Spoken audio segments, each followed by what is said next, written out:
Alec Baldwin's involuntary manslaughter charges have been dropped. Why? Because the district attorney fumbled the bag. And she fumbled the bag from day one by even charging Mr. Baldwin. But I'm going to give you 3 quotes, essentially right out of the district attorney's mouth, that shows that she never knew what she was doing from day one. It was a travesty of justice, not that Mr. Baldwin should have been charged. No, it was a travesty of justice, in my opinion, from the district attorney's standpoint. And I wouldn't be surprised if we see malicious prosecution charges brought against that district attorney by Mr. Baldwin, although you could always see Mr. Baldwin just wanting to walk away from this. Hey, I'm Byron Brown, the anti-lawyer, been a lawyer for almost 20 years and have collected multiple millions of dollars for my clients. You can come here and I'm going to give you my legal analysis of anything that's hitting the news. So if you remember back October 21st, 2021, Alec Baldwin was on a movie set out in Bonanza City, New Mexico. He was in an old church.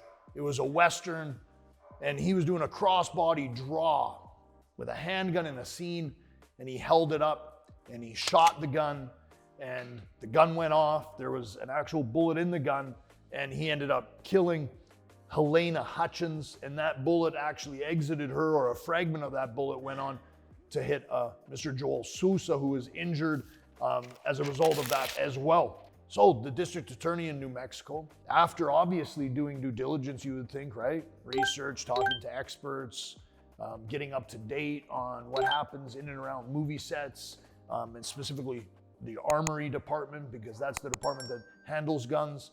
And so after doing all of their due diligence, right, they filed 2 counts of involuntary manslaughter against Alec Baldwin. So involuntary manslaughter, it just means that, hey, you killed somebody, you didn't intend to kill them, but your actions were reckless. So what the district attorneys obviously knew from day one is that they were going to have to prove that Alec Baldwin's behavior was reckless. They would have to prove beyond a reasonable doubt that Alec Baldwin had a duty to check whether a live bullet was in that gun before he pulled the trigger, right? And if on a movie set, someone handed him the gun, which is what the allegations from Baldwin's camp were, someone handed the gun and said, you know, gun, and told him that it was okay to dry shoot it, that there was no live ammunition in it. And so then that's when he did the scene. Now, Baldwin says that he never pulled the trigger, but the FBI performed a bunch of tests and said, hey, this gun would never fire if someone never pulled the trigger. But I think that's besides the point, because the district attorney would just have to prove that he was reckless. So did he have a duty or not, based upon industry standards, customs and practices, and what experts talk about with gun safety on movie sets? Did he have a duty to check that? It was clear from day one that the prosecutors really weren't interested in justice. They were interested in getting clout. This was almost from day one, man. The special prosecutor, Andrea Reeves, sent an email to District Attorney Mary Carmack Atwees. And she said, hey, listen, I'm going to come out and help you with this. I'm going to assist you because, open quotes, it may help my campaign, LOL, close quotes. That's your elected officials at work, at their finest, right? They're getting justice. They're not after clout. And obviously someone saying those things, you know, would know better, right? And so they would probably stop there.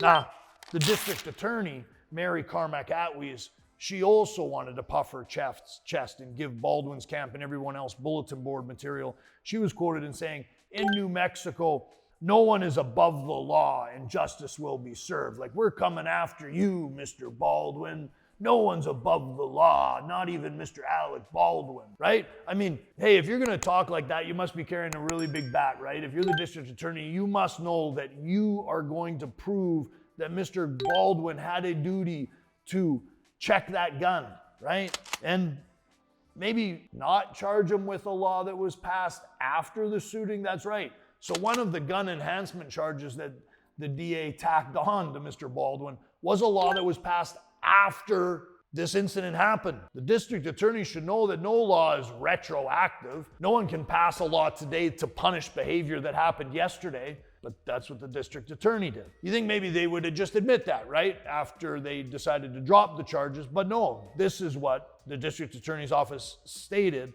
about dropping the charges. that they did it to avoid further litigious distractions by Mr. Baldwin and his attorneys, right? Because Mr. Baldwin and his attorneys, they're the problem, right? Because the prosecutor's priority, according to the district attorney's office, another quote is securing justice, not securing billable hours for big city attorneys.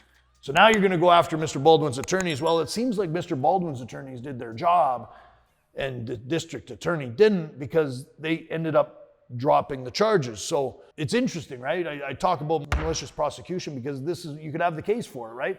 So what did the district attorney's office do to investigate this before bringing the charges? Did they seek out gun experts? Did they seek out any experts? Did they seek out an expert within the film industry specifically related to gun safety? Did they seek out an armory expert? This is all part of the due diligence, because the prosecutor's office would have to prove that they had reasonable grounds to charge Mr. Baldwin. So other than, some social outcry, maybe some political outcry, what else was there? They had to show that they did their due diligence.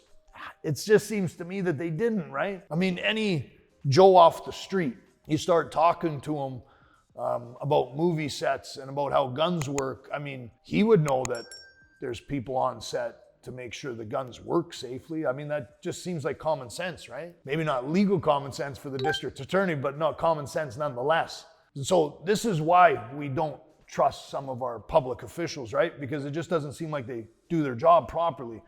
And then, like anybody, we want accountability. And so then you think they could just admit that they were wrong and move about their day, but they don't. They don't say anything. They just drop the charges. What do you think Mr. Baldwin's family went through? His kids, his wife, his relatives. Like, you don't think they were stressed out? You don't think they were owed anything? I don't care what you think about Mr. Baldwin, but put yourself in his shoes and put yourself through that circumstances that he went through, and you're not telling me that you wouldn't be pissed off? I don't know. We'll see what happens in the future. It wouldn't surprise me if malicious prosecution charges or some charges, ethically or otherwise, are brought against that district attorney. Hey, I appreciate you checking in. Share the video, hit the like, leave a comment, and hit that subscribe button. Thanks.